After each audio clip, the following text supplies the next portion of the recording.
Officer Sales Huddle podcast. This is your place for file support, technology, social media planning. We have referral partner talking, CRM strategies, the all-powerful AI, anything continuous development, anything that's going to make the loan officers pipeline flow better. We want to help build a better flow, better workflow, and just help with that constant training. I have the pleasure of introducing someone I've known for years, Miss Bianca, with a creative station. She is, now you run the creative station. It is a full service marketing branding platform. Is that correct? Yes, that's correct. So we do everything from content strategy, marketing strategy, content creation, emails, advertising, anything that you can think of in the marketing area. We like to make sure that we have our hands on it and we can help the customer basically execute on those things. I got you. I'm glad you're here. I have seen her speak in multiple different platforms. I've seen you do your own lessons and trainings that you do online. I've seen you're out there in the community a lot. You're speaking with the Chamber of Commerce and other groups and networking groups. So, like, you like to share, you like to teach.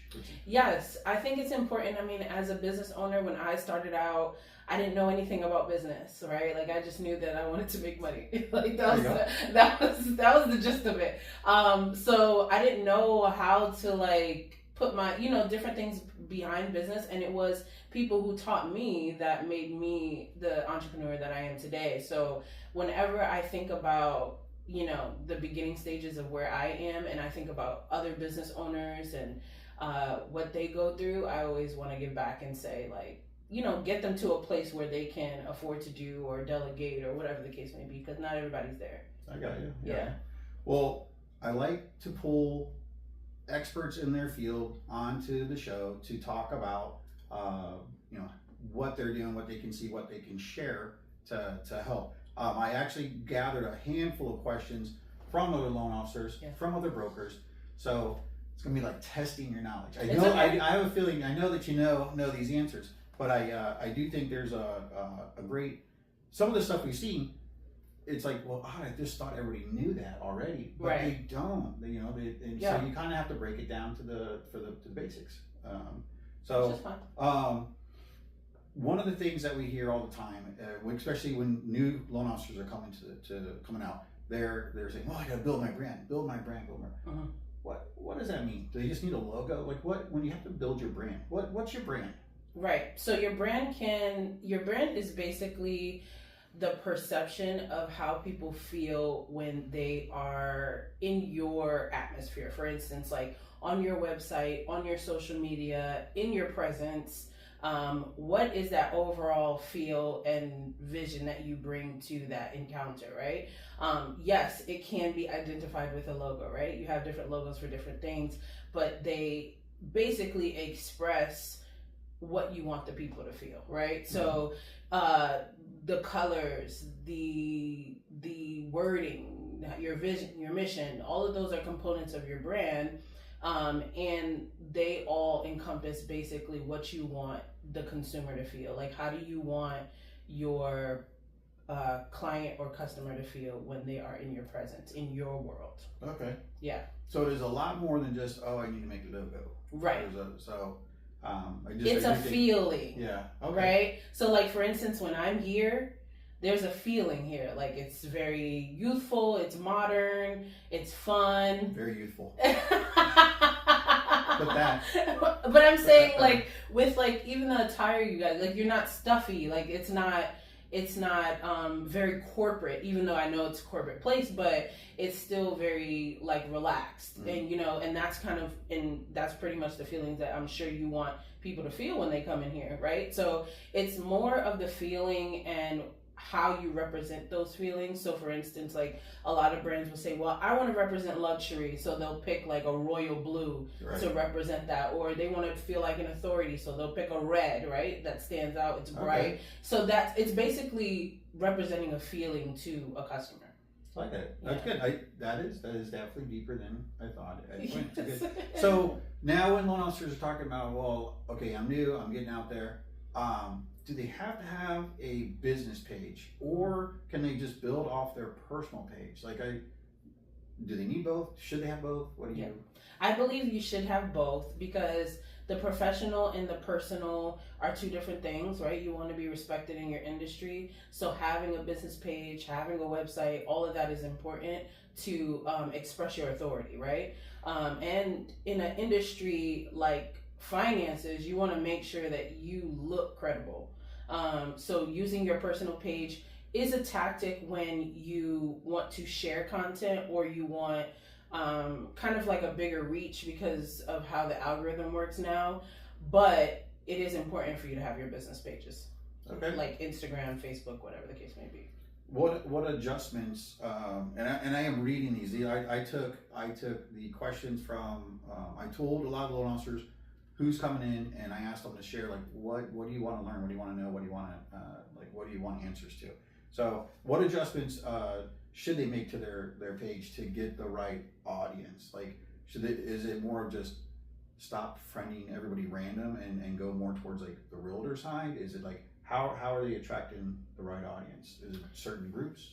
So and I mean, it depends on the platform, right? So with LinkedIn, I would say it's connecting with the people that you meet networking, or that you meet out and about, right? So making sure that like those connections are following you on LinkedIn, even on Instagram. So a lot of people that I connect with that I may not have an immediate connection with, for instance, like let's just say you and I met in the wild, right? And we were like, oh, you're a loan officer, oh cool, I'm a marketer, but there's not like a direct need for each other essentially. Right. I would just be like, hey, let's keep in touch by following each other on social media. Like, do you have LinkedIn? Do you have Facebook? Like, what's your preferred platform? Okay. And so I would do that to contacts, or even after I get a whole stack of cards, I would follow them on LinkedIn or Facebook or whatever the case may be, to add to my followers and things of that nature. So that's a good way to do it. Adding your friends, obviously is a good way, but we all know that most likely your friends are not going to support you. But I don't know why that is. I don't know why it's weird, but I mean, they will support you in the sense of moral support. Yeah, but they may or may not be your client. There's like a slim chance, right? Your family or your friends. So adding them does help to the count, but you can't just like consider them to be like a solid lead or somebody that you're nurturing. And they may be a referral eventually, but friends and family, like, I think for optics to have some people there would be nice. But outside of that, then it's just like adding the people that you meet and having conversations with the people on the actual platforms, like social media platforms. I got you. Yeah. All right. So now you're having conversations with people. We all hear you want to be an expert, you want to be an authority in your area, you're an expert. So like, how do you position yourself to be an expert? What's like the metric for it? Is it like what makes you an expert? Is it just because you post educational stuff 100% of the time? Like, I don't think it's only about the education. Like, the education is important. That definitely will position you as an authority, as an expert. But I also think things like this, like things like showing yourself doing things with other people, for instance, like going to an event or doing a podcast or a day in the life of a entrepreneur or a real life, like, and it's probably boring, right? but it's okay, because that's the reality of your life. I mean, not that it's boring, but like that it's simple. It's like not as extravagant as you may think it is, or whatever the case may be, or film on the days that you do have extravagant things happening, you know? So the question was, what makes you an expert? Like how? Right. What? So displaying you as the professional and also sharing information builds the perception of you being an expert. That doesn't mean you are an expert, but yes, like, because a novice can Google some things and then just repeat them. So that doesn't make you an expert, but also showing testimonies, transactions. Like whenever you see a realtor like listing sold, you're like, oh, okay, this person actually sells homes. Like she's not just showing me around a house, you know? Yeah. So things like that will help you kind of solidify. Writing blogs, making content, long form content, YouTube, podcast, those types of things help you solidify your authority. Your authority. Your authority. I didn't want to do it, but it's absolutely good. So now there's all different types of content you can be putting out. What's the best like performing like content or strategy loan officers can do to generate leads? Is there something they should go after to generate leads? Well, I think one of the best forms of content right now, long term, right? As a marketer, we always look at long term growth, which is like SEO, blog posts, maybe podcasts, right? That's something that you can do one time, and you can have online for years, right? And so people may look up marketing tips for loan officers and they pull up this podcast and then now they're like, oh, okay, I want to be a part of Empire. You know, and that's the goal. Do that. But long form content is probably the best use of your time. And then you can break it down into short form content. But video content is always going to be king. It is king. It just is what it is at this point. So if that is Reels or YouTube's or even LinkedIn has video like a video feed right now. YouTube has video feed. So video is going to be your best bet.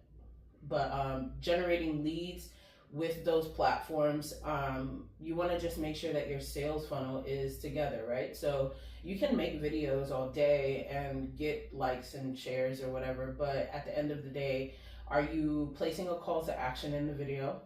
Making sure that, hey, if you like this video, either comment below a word and I'll send you a DM, or click on the link in my bio, or DMing the people who actually comment on your video, right? Because I think a lot of business owners, they'll make the video, people will comment, they won't reply. So then you're like, okay. Got ya. Yeah. Would you recommend doing like some kind of value add? So like the video, I do a video for a first time home buyer, and I say, you know, click here and you'll get, you know, your 10 first steps you need to do to buying a home. So it makes that it's a call to action, but it's actually, you're also giving them a value. Exactly. So it's a conversion, right? So you've exchanged something for something else. So they've basically gotten any insight that you have, and then you got their email. So now you can add them to your CRM, you can nurture them, you can send them emails, you can do whatever you want with that information. The goal is data, right? Like data is king. So if you can get some way to access them outside of social media, whether that be an opt-in, a freebie, DMing, whatever the case may be, just get in contact with them outside of like just the like and the share or the comment. Okay. Yeah. Okay. How do you balance, like, what's the best balance for like the educational, promotional, personal content? Is it just one third of your posts? Is there what's the best methodology? breakdown? Yeah, like because it can't just be all business all the time. No, that's never fun. Isn't that fun? No. And there's a lot of noise on social media. So all business all the time is like, okay, like why am I feel like I'm just gonna scroll right by. Yeah, I'm gonna scroll past you. So there's a level of entertainment that you have to bring. So entertainment, educational, authoritative, those are the types of content that you want to make. And I think that it's a balance in, I would actually steer more towards slightly entertainment education. So I think that there can be a combo of entertaining education, rather than straight entertainment, straight promotion. But I think let's say for instance, like in a 5-day week, I think you should promote at least 1 day a week. Okay. Entertainment should be at least 2 to 3 days, and then education 2 days. Okay. Yeah. It's a great breakdown. Hope you wrote that down. Yes. It's a good point. Yeah. How about what's the key to turning social media followers into leads and clients? Like it is, as you said, it's about conversion strategy. So what's a conversion strategy? Try and get them to not just scroll past? Like you think of you, is it just what you're posting? Yes, it is what you're posting. What you're posting is important as far as getting engagement. There's things that are popular, there's things that are not popular, and we know what they are, but if we choose not to do them, then we're like, oh, my content doesn't work, but it's boring. So right. Yeah, so I would say study trends and study things that are taking off. Like there's many people who would say these are the trending audio this week, and we know that like if it has that little arrow going up, we know it's trending. And there's different types of content that you can make to gain more followers, gain more likes, gain more views. But the ultimate way to convert is to have conversations. So if people are engaging with you via video and they're liking, maybe they're not commenting, I would go to all the people who liked my video and say, hey, just wanted to reach out, see how you're doing, what's going on. Just wanted to share. I wouldn't sell immediately, but I would just start a conversation and see where that goes. A lot of our clients have people who start to follow them from our content, and what we'll do is send a quick DM like, hey, thanks for the follow. How are you doing? Gotcha. And then from there you can build, I mean, everything is relationship based in business. So that from there you can build a relationship. It's kind of like networking, but you're casting a wider net. That's very true. The next one actually goes right into what you were saying, because it talks about like what strategy are you using to nurture the leads that don't convert right away. So you're just assuming like most of the stuff's not going to convert right away anyways. You have to nurture it. You have to have a plan for nurturing. For sure. So what can you do to nurture? Is it just create 1 month campaign plans that go out, make like marketing plans? Like how do you nurture? Just the constant follow up? And then what is here? This is my question, because this is what I'm adding into it. How much a follow up? So like, is it more stalkerish if I DM you every single day since you actually? So like, what's the breakdown? Should I only do like maybe 3 times a week? Yeah. I mean, not a week, because if you're having a conversation with somebody, then it naturally flows. Yeah. But if you have, for instance, somebody opted into your freebie and they gave you an email, I think that you should at least be touching base with them 1 to twice a week. Okay. If not like via email, like sending out like quick emails. It doesn't have to be like those big long newsletters with all this information. Like, we've got so many of them. Like, I'm already deleting half of them. So like, I like emails that are like straight to the point. Like, hey, I had this thought today, just a couple sentences, and those convert just as well. Like, so consider that. Like, consider what the person has in their inbox, in their space, like what they're seeing, right? So a lot of the questions are what will convert, but we know that the internet is noisy. So we have to do things to break through. And it just is what it is. So if that's entertainment, if you do a little dance, you know, if that's your thing, not trying to tell you to be inauthentic, but even if you can do day in a life, if you're a mother, if you're a father, if you have a family, incorporate those things, because that's what people identify with. But the same thing with like follow-ups, right? Consider that there are spam emails going out every 5 seconds. There's a whole bunch of stuff in their inbox. So be the person that stands out, like have a conversation with them, build a real relationship with them, and also share more resources with them, right? So like, that's true. The opt-in was probably the beginning of your knowledge, but you have a podcast, share an episode. You have a blog, I'm assuming, share the blog, or share your Facebook page. Like, hey, I'm just trying to grow my Facebook group. Like, would you be interested in joining? Or, hey, do you know anybody? Like, have conversations with them, and that's an easier way to nurture them, which doesn't feel salesy and stalkerish, but still keeps the conversation going and still keeps you in their top of mind. I like that, because you do want to be authentic. You don't. Nobody likes to be sold something. No. So I get that. For loan officers that are running paid ads, like what kind of paid ads should they be doing to get the best ROI? I think they would get a pretty decent ROI on LinkedIn right now. LinkedIn? LinkedIn has always been like an underestimated platform. I just learned that they got a video segment to it. Yes. From you saying that. Yeah, it's like a little, like, it's kind of like how Reels on Instagram has its own like button to the side so that you can just look at Reels all day. LinkedIn has that now. There you go. Yeah. So they're probably going to be pushing video content more, which means that it's a great platform for you to start putting your video content, because then you'll be a thought leader in that space as they start to promote people who put their videos on there.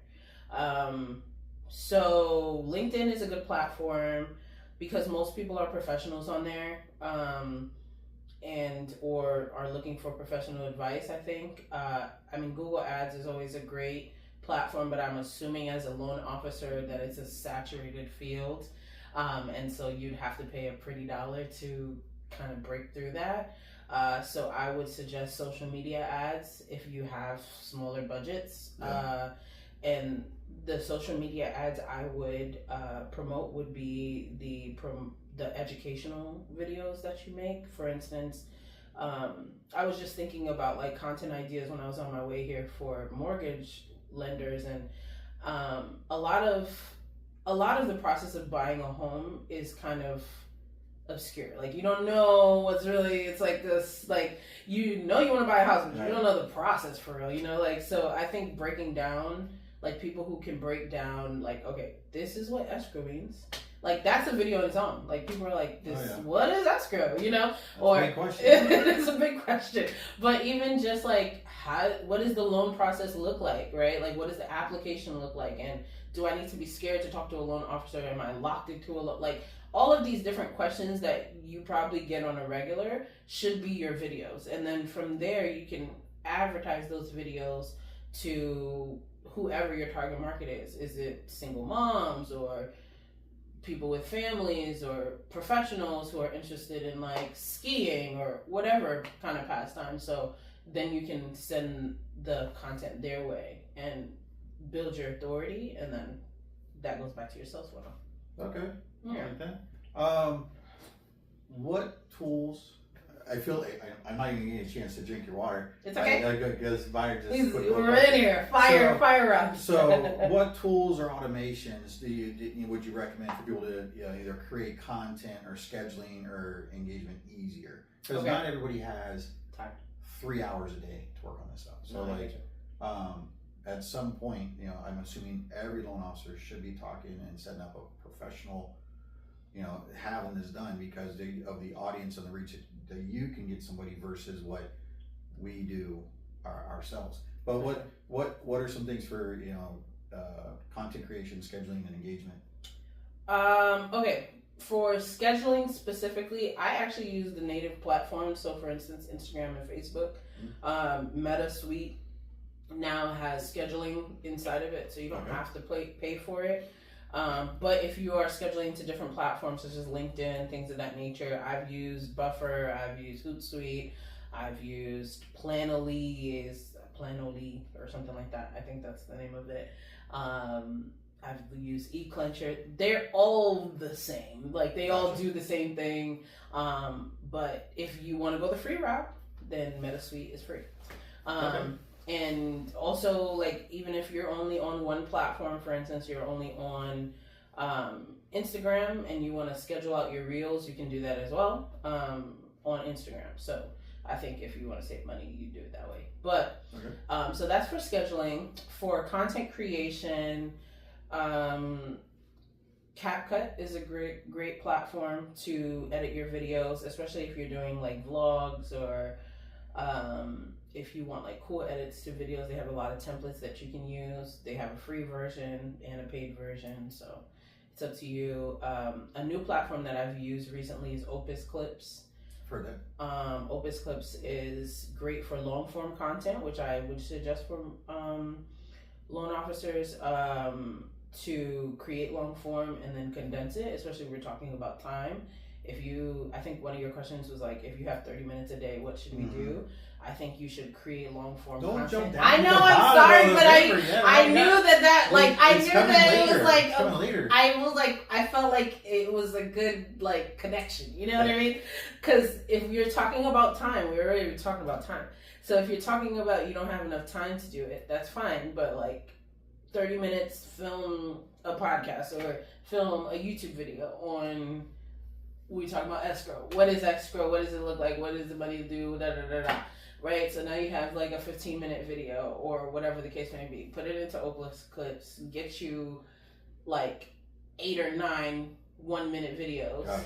and then you got your content. You know, like you can even use your bloopers, right? Like so. And that's your entertainment, and so that would be a good way for you to kind of optimize creating content. So we said scheduling, content creation, and was there another one? Just make engagement easier. Engagement, I mean, it doesn't really get easier because you can use like these like bots or spam, but that's going to get you flagged and it's not going to give you genuine engagement. I mean, I think that you should take time in your day, 15 minutes, set a timer to go on there, like, comment other people, like not the people you follow, like go to different hashtags, you can go to different locations. For instance, if you know, like maybe you want to get in touch with people who go to the Citrus Club, you go to type in Citrus Club, go to their followers, start liking and commenting and making engagement with those people and build connections. Okay. Yeah. I like that. Now, let's talk about the all-powerful AI that's just been sweeping across every single industry. Yes. That's been going on. The what are some of the best ways that you're seeing that being used, and what are some of the worst ways that you're seeing it used? Well, let's start with the worst. I don't think that you should let AI think for you. ChatGPT, Opus, whatever, Gemini, all of these different platforms are just coming out, but I think that it's a tool to refine your thoughts.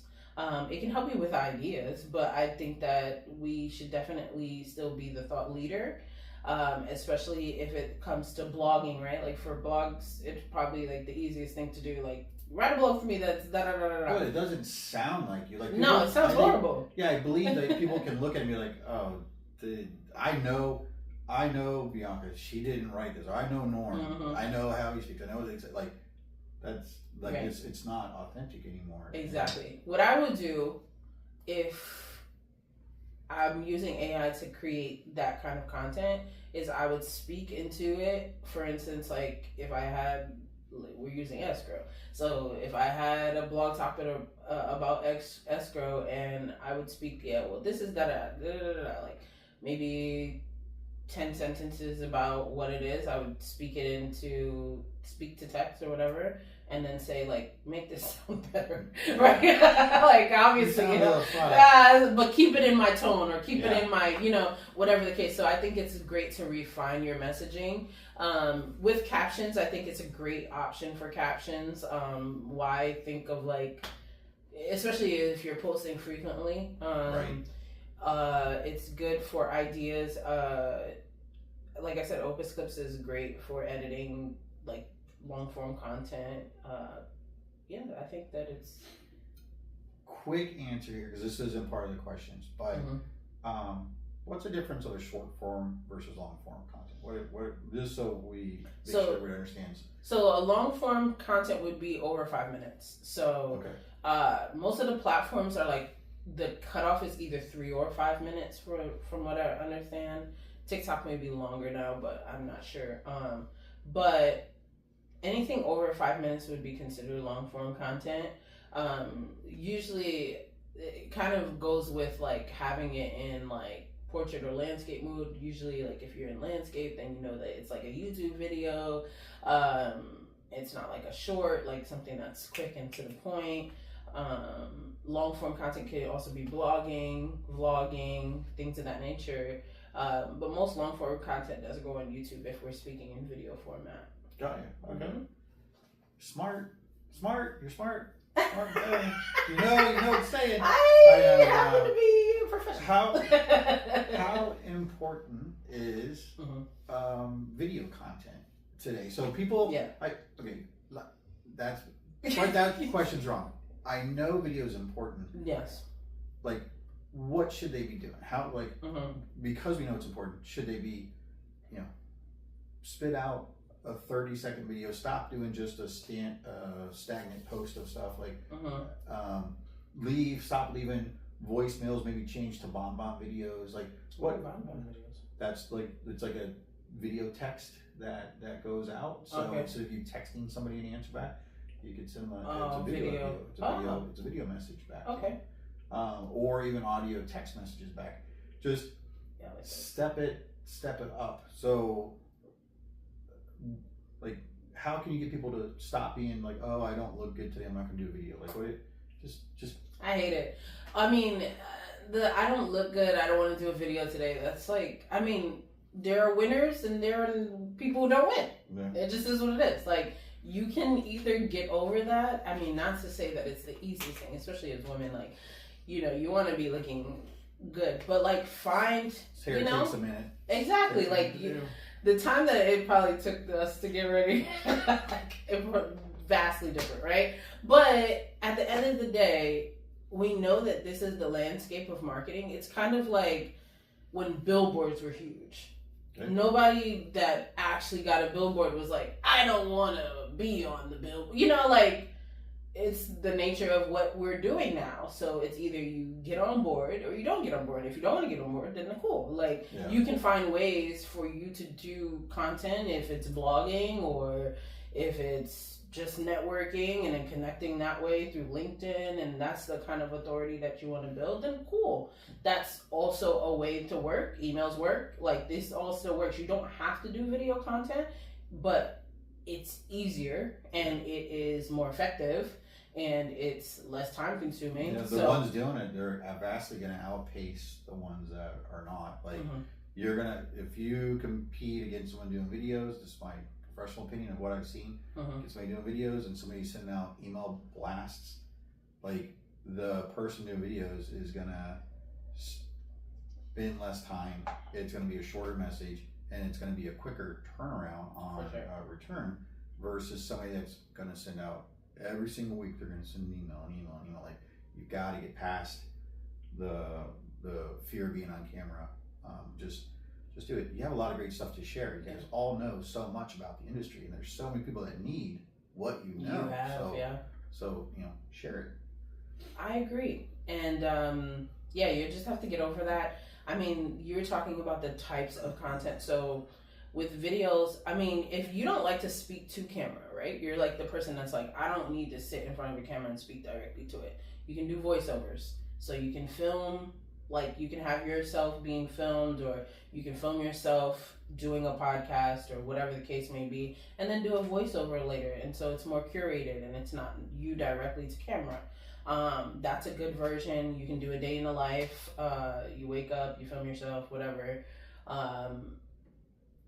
You can do educational videos. You can do entertainment videos, such as like those funny trends, like funny sayings, or motivate people, whatever you think that your target audience is looking for. So if you have a defined target audience, which you guys should have a defined target audience, so whoever you're going after, whoever you seek to purchase from you, then I think we have a lot of it's like a multiple range of who we're looking for. So I don't know if you can allude to any of this. So like, my audience would be people that are looking to purchase a home. It's also investors looking to purchase to build their portfolio. Realtors are my audience. Other referral partners other than realtors, so financial planners, CPA, things like. So I feel like my audience is buckets of like 9 different types. So then I guess I need to make content to go out to each, or would you do a targeted Facebook ad to just those people in that bucket? Like, because those are very affordable as well. I agree. So there were multiple things there. Okay, your target audience was investors, CPAs, referral partners, real estate. So your content would be more of a high level education, right? It wouldn't be breaking down what escrow is, because you're talking to people who already, like, that's chump change to them. They know all that. So yours would be what's new in our industry, what new products we have, like what's something different that you can offer your client as a CPA or a realtor, or here are here's something new in the policy change, or whatever the case may be. That would be more of your side, right? Because that's your target audience. Your target audience is already educated, so you need to take it up a notch. You can't be low level definitions, right? Yeah, they're not going to pay attention. No, they're like, they don't want why would I be 101. following this? Yeah, they need more the home buying 401, right? Yeah. Like what? There you go. Like how do I make? Like maybe you have conversation with tax strategists, or you're having conversation with people who can help benefit them in their processes and in with their clients. So that's what I would think if you're. So even though your target audiences are different buckets, they all have similar experiences. I mean, similar education levels. So it's not technically making different types of content. Yeah, you can make some towards a CPA or towards a realtor every now and then, but for the most part, you'll be talking to all of them. And then on top of that, you consider like what kind of life does this person live, right? So are they going out to local events? Maybe I talk about the events that are happening in the city. Like if they're looking to invest in Maitland, let me tell them about a new development coming up and how we can finance if you want a commercial space. Like Sure. Those kinds of things, right? And then with advertisement to those different people, yes, I would focus on like specifics when it comes to advertisement, because especially if your dollar isn't super long, but even if your dollar is super long, you don't want to oversaturate your audience. You want to keep it simple. So for instance, if you're running an ad to real estate professionals, you want to make sure that it is specific to real estate professionals in a specific area. For instance, Orlando. We're not going to do Orlando, Kissimmee, St. Cloud, Tampa. Sure. Like that runs your dollar lower because you're trying to make sure that your ad shows up in that space. So now something that would have reached 20,000 people in your local area may reach like 10 people in your local area because you spread your dollar over 8 cities. Got it. All right. Good point. Yeah. A lot of the loan officers, and I've seen this. I actually struggled this in the beginning myself, but they struggle with consistency. So, like, what's your advice for creating a sustainable content plan? Like, I hate for people to take 1 hour, 2 hours a day to try to figure out what can I do a post, but like. Because there's other stuff that we should be doing as loan officers. Yeah. So I've always believed we should take X amount of time during 1 or 2 days a week, build content for posting to schedule it out and do it. Like, but like, are you saying like make a month of it, or is that just like the educational part and the personal stuff happens as it naturally happens? Like, I'm gonna post about this weekend. I'm not gonna make up a weekend post today because I don't know what's happening. You didn't even do it. It's not there yet. Unless you do an AI, they might create a weekend for you. I'm just kidding. But yes, I think that you need to start with the strategy. What is the strategy here? What am I posting for? Who am I trying to reach? And what is my overall goal, right? And then you go in with your plan, right? So if that means that I'm posting 3 times a week, 1 is a video, 1 is promotion, 1 is entertainment or just what's happening around town, whatever the case may be, then you know that plan, right? So now you know it's 3 times a week. Your educational videos, you can knock that out in a day. Like, you can knock that out in 1 sitting session. Like, here's where ChatGPT will help you. Go on ChatGPT, tell them to give you some topics, tell them who your target audience is, tell them what you're looking to build, and how you're trying to sound, and give you some topics. Then riff off those topics for 5 minutes, maybe do 4 of them. That's your 4 videos for the month. Then you have your promotional content, like for instance, if you have a new loan or like loan programs. Yeah, loan program, for instance, or if you have new features or lower interest rates or whatever the case may be. Like, those are things that you usually know in advance, and so you can go on Canva, get you a template, plug in those promotional items, and schedule those out every Wednesday at 1 o'clock. You already know that that's going to go out. Or even if it's just your headshot with like, hey, I'm a loan officer, you should probably call me. Call me. You can schedule that ahead of time because you know you're going to promote every week. right? So and that's something that you can even batch months ahead, because every week you're going to be promoting. Yeah. So that's that, and then on the weekends, or if something's coming up, then you can do that as is. And reposting content is not a bad idea. Like if you see somebody's flyer and you want to, hey, if you're in the Maitland area and this is something that you want to go to, post it. Or this is me at Empire Financial Studio. Post it. Yeah, take a picture with people. Like pictures are also important. But as far as the schedule, I think that would be easiest to find a time within your week to schedule. To batch create all your videos, and then find a time to schedule it, and then from there, follow your plan. All right. Yeah. I like it. Miss Bianca, I have probably the most important question that I keep getting, and to me it actually seems, and it does come across as one of very basic, like a very basic thought on it, but everybody's always saying what's the best time to post? And then does it make a difference for engaging? So posting, it should be at this time, but engaging doesn't matter, just whenever you engage. But what's the secret to I don't think there's more? Well, I think the secret is consider how you use social media. How can you manipulate the algorithm? Right. I don't know. When I figured that out, I'd probably be somewhere on an island, right? Like I share my trade secrets. But so with manipulating the algorithm, you want to consider how you use social media, right? So most people wake up in the morning and they go on social media and they scroll. So you want to consider morning post, 9-10 a.m. is usually a good time for people to see content. Then if you work a 9 to 5 and you're the people who can't have their phone, then lunchtime is another time, right? Because they'll be back on there at 12, 1, 2, and then consider nighttime, right? So you go to sleep at around, we all get home, not we all, but for the most part, if we're talking 9 to 5, then we're all home at 6:30, 7 o'clock. That's when we're free. Yeah. 7:30 to 10 p.m. are always times, 9 times out of 10, most people are on social media at that time as well. So consider those times as staples.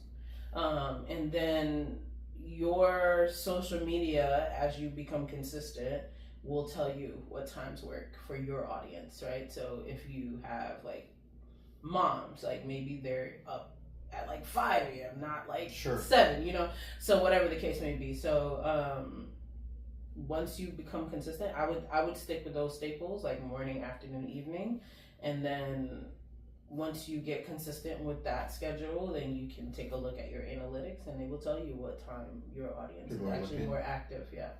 And if you paid attention when she talked about scheduling these out, schedule these to those windows. That way you don't have to I got to go copy and paste this and post this.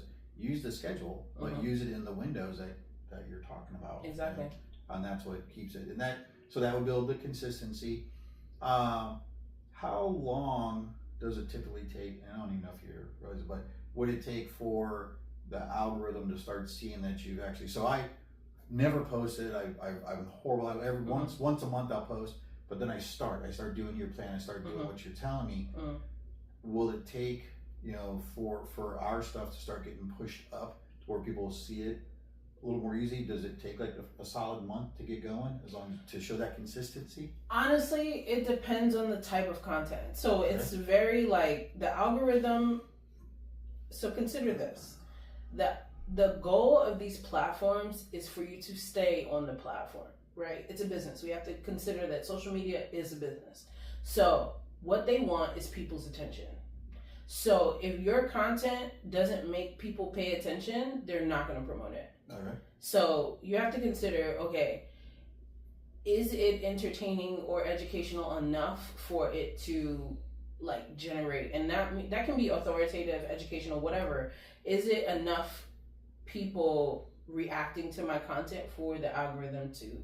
So if you're starting to see that you're posting content, you're not getting any engagement, then you may want to consider redoing your content or reconsidering your strategy or Okay. whatever the case may be.